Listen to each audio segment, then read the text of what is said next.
بسم الله الرحمن الرحيم. الحمد لله الذي أنزل على عبده الكتاب ولم يجعل له عوجا قيما لينذر بأسا شديدا من لدنه ويبشر المؤمنين الذين يعملون الصالحات أن لهم أجرا حسنا ماكثين فيه أبدا وينذر الذين قالوا اتخذ الله ولدا ما لهم به من علم ولا لآبائهم كبرت كلمة تخرج من أفواههم إن يقولون إلا كذبا فلعلك باخع نفسك على آثارهم إن لم يؤمنوا بهذا الحديث أسفا إنا جعلنا ما على الأرض زينة لها لنبلوهم أيهم أحسن عملا وإنا لجاعلون ما عليها صعيدا جرزا أم حسبت أن أصحاب الكهف والرقيم كانوا من آياتنا عجبا إذ أوى الفتية إلى الكهف فقالوا ربنا آتنا من لدنك رحمة وهيئ لنا من أمرنا رشدا فضربنا على آذانهم في الكهف سنين عددا ثم بعثناهم لنعلم أي الحزبين يحصى لما لبثوا أمدا نحن نقص عليك نبأهم بالحق إنهم فتية آمنوا بربهم وزدناهم هدى وربطنا على قلوبهم إذ قاموا فقالوا ربنا رب السماوات والأرض لن ندعو من دونه إلها لقد قلنا إذا شططا هؤلاء قوم اتخذوا من دونه آلهة لولا يأتون عليهم بسلطان بين فمن أظلم ممن افترى على الله كذبا وإذ اعتزلتموهم وما يعبدون إلا الله فأووا إلى الكهف ينشر لكم ربكم من رحمته ويهيئ لكم من أمركم مرفقا وترى الشمس إذا طلعت تزاور عن كهفهم ذات اليمين وإذا غربت تقرضهم ذات الشمال وهم في فجوة منه ذلك من آيات الله من يهد الله فهو المهتد ومن يضلل فلن تجد له وليا مرشدا وتحسبهم أيقاظا وهم رقود ونقلبهم ذات اليمين وذات الشمال وكلبهم باسط ذراعيه بالوصيد لو اطلعت عليهم لوليت منهم فرارا ولملئت منهم رعبا وكذلك بعثناهم ليتساءلوا بينهم قال قائل منهم كم لبثتم قالوا لبثنا يوما أو بعض يوم قالوا ربكم أعلم بما لبثتم فابعثوا أحدكم بورقكم هذه إلى المدينة فلينظر أيها أزكى طعاما فليأتكم برزق منه وليتلطف ولا يشعرن بكم أحدا إنهم إن يظهروا عليكم يرجموكم أو يعيدوكم في ملتهم ولن تفلحوا إذا أبدا وكذلك أعثرنا عليهم ليعلموا أن وعد الله حق وأن الساعة لا ريب فيها إذ يتنازعون بينهم أمرهم فقالوا ابنوا عليهم بنيانا ربهم أعلم بهم قال الذين غلبوا على أمرهم لنتخذن عليهم مسجدا سيقولون ثلاثة رابعهم كلبهم ويقولون خمسة سادسهم كلبهم رجما بالغيب ويقولون سبعة وثامنهم كلبهم قل ربي أعلم بعدتهم ما يعلمهم إلا قليل فلا تمار فيهم إلا مراء ظاهرا ولا تستفت فيهم منهم أحدا ولا تقولن لشيء إني فاعل ذلك غدا إلا أن يشاء الله. واذكر ربك إذا نسيت فقل عسى أن يهديني ربي لأقرب من هذا رشدا. ولبثوا في كهفهم 300 سنين وازدادوا 9. قل الله أعلم بما لبثوا له غيب السماوات والأرض أبصر به وأسمع ما لهم من دونه من ولي ولا يشرك في حكمه أحدا. واتل ما أوحي إليك من كتاب ربك لا مبدل لكلماته ولن تجد من دونه ملتحدا. واصبر نفسك مع الذين يدعون ربهم بالغداة والعشي يريدون وجهه ولا تعد عيناك عنهم تريد زينة الحياة الدنيا ولا تطع من أغفلنا قلبه عن ذكرنا واتبع هواه وكان أمره فرطا. وقل الحق من ربكم فمن شاء فليؤمن ومن شاء فليكفر. إنا أعتدنا للظالمين نارا أحاط بهم سرادقها وإن يستغيثوا يغاثوا بماء كالمهل يشوي الوجوه بئس الشراب وساءت مرتفقا. إن الذين آمنوا وعملوا الصالحات إنا لا نضيع أجر من أحسن عملا. أولئك لهم جنات عدن تجري من تحتهم الأنهار يحلون فيها من أساور من ذهب ويلبسون ثيابا خضرا من سندس واستبرق متكئين فيها على الأرائك نعم الثواب وحسنت مرتفقا. واضرب لهم مثل الرجلين جعلنا لأحدهما جنتين من أعناب وحففناهما بنخل وجعلنا بينهما زرعا كلتا الجنتين آتت أكلها ولم تظلم منه شيئا وفجرنا خلالهما نهرا وكان له ثمر فقال لصاحبه وهو يحاوره أنا أكثر منك مالا وأعز نفرا. ودخل جنته وهو ظالم لنفسه قال ما أظن أن تبيد هذه أبدا وما أظن الساعة قائمة ولئن رددت إلى ربي لأجدن خيرا منها منقلبا. قال له صاحبه وهو يحاوره وكفرت بالذي خلقك من تراب ثم من نطفة ثم سواك رجلا لكن هو الله ربي ولا أشرك بربي أحدا. ولولا إذ دخلت جنتك قلت ما شاء الله لا قوة إلا بالله إن ترني أنا أقل منك مالا وولدا فعسى ربي أن يؤتيني خيرا من جنتك ويرسل عليها حسبانا من السماء فتصبح صعيدا زلقا أو يصبح ماؤها غورا فلن تستطيع له طلبا. وأحيط بثمره فأصبح يقلب كفيه على ما أنفق فيها وهي خاوية على عروشها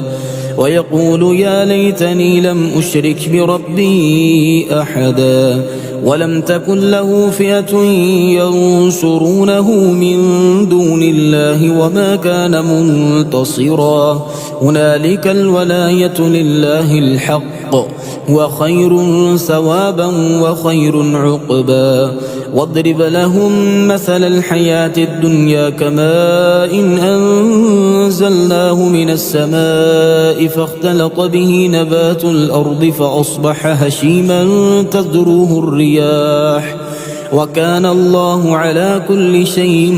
مقتدرا. المال والبنون زينة الحياة الدنيا والباقيات الصالحات خير عند ربك ثوابا وخير أملا. ويوم نسير الجبال وترى الأرض بارزة وحشرناهم فلم نغادر منهم أحدا فعرضوا على ربك صفا لقد جئتمونا كما خلقناكم أول مرة بل زعمتم أن لن نجعل لكم موعدا ووضع الكتاب فترى المجرمين مشفقين مما فيه ويقولون يا ويلتنا ما لهذا الكتاب لا يغادر صغيرة ولا كبيرة إلا أحصاها ووجدوا ما عملوا حاضرا ولا يظلم ربك أحدا وإذ قلنا للملائكة اسجدوا لآدم فسجدوا إلا إبليس كان من الجن ففسق عن أمر ربه أفتتخذونه وذريته أولياء من دوني وهم لكم عدو بئس للظالمين بدلا ما أشهدتهم خلق السماوات والأرض ولا خلق أنفسهم وما كنت متخذ المضلين عضدا ويوم يقول نادوا شركائي الذين زعمتم فدعوهم فلم يستجيبوا لهم وجعلنا بينهم موبقا ورأى المجرمون النار فظنوا أنهم مواقعوها ولم يجدوا عنها مصرفا ولقد صرفنا في هذا القرآن للناس من كل مثل وكان الإنسان أكثر شيء جدلا وما منع الناس أن يؤمنوا إذ جاءهم الهدى ويستغفروا ربهم إلا أن تأتيهم سنة الأولين أو يأتيهم العذاب قبلا وما نرسل المرسلين إلا مبشرين ومنذرين ويجادل الذين كفروا بالباطل ليدحضوا به الحق واتخذوا آياتي وما أنذروا هزوا ومن أظلم ممن ذكر بآيات ربه فأعرض عنها ونسي ما قدمت يداه إنا جعلنا على قلوبهم أكنة أن يفقهوه وفي آذانهم وقرا وإن تدعهم إلى الهدى فلن يهتدوا إذن أبدا وربك الغفور ذو الرحمة لو يؤاخذهم بما كسبوا لعجل لهم العذاب بل لهم موعد لن يجدوا من دونه موئلا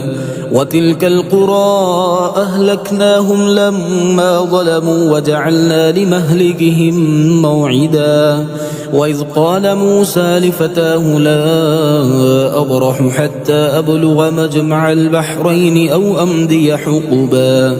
فلما بلغا مجمع بينهما نسيا حوتهما فاتخذ سبيله في البحر سربا فلما جاوزا قال لفتاه آتنا غداءنا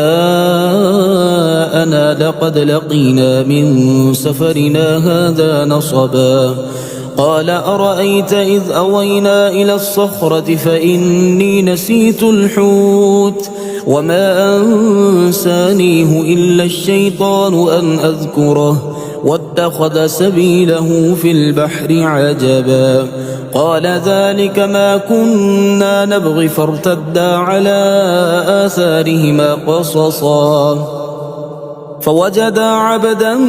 من عبادنا آتيناه رحمة من عندنا وعلمناه من لدنا علما قال له موسى هل أتبعك على أن تعلمني مما علمت رشدا قال إنك لن تستطيع معي صبرا وكيف تصبر على ما لم تحط به خبرا قال ستجدني إن شاء الله صابرا ولا أعصي لك أمرا قال فإن اتبعتني فلا تسألني عن شيء حتى أحدث لك منه ذكرا. فانطلقا حتى إذا ركبا في السفينة خرقها قال أخرقتها لتغرق أهلها لقد جئت شيئا إمرا. قال ألم أقل إنك لن تستطيع معي صبرا. قال لا تؤاخذني بما نسيت ولا ترهقني من أمري عسرا. فانطلقا حتى إذا لقيا غلاما فقتله قال أقتلت نفسا زكية بغير نفس لقد جئت شيئا نكرا. قال ألم أقل لك إنك لن تستطيع معي صبرا. قال إن سألتك عن شيء بعدها فلا تصاحبني قد بلغت من لدني عذرا. فانطلقا حتى إذا أتيا أهل قرية استطعما أهلها فأبوا أن يضيفوهما فوجدا فيها جدارا يريد أن ينقض فأقامه. قال لو شئت لاتخذت عليه أجرا. قال هذا فراق بيني وبينك سأنبئك بتأويل ما لم تستطع عليه صبرا. أما السفينة فكانت لمساكين يعملون في البحر فأردت أن أعيبها وكان وراءهم ملك يأخذ كل سفينة غصبا. وأما الغلام فكان أبواه مؤمنين فخشينا أن يرهقهما طغيانا وكفرا فأردنا أن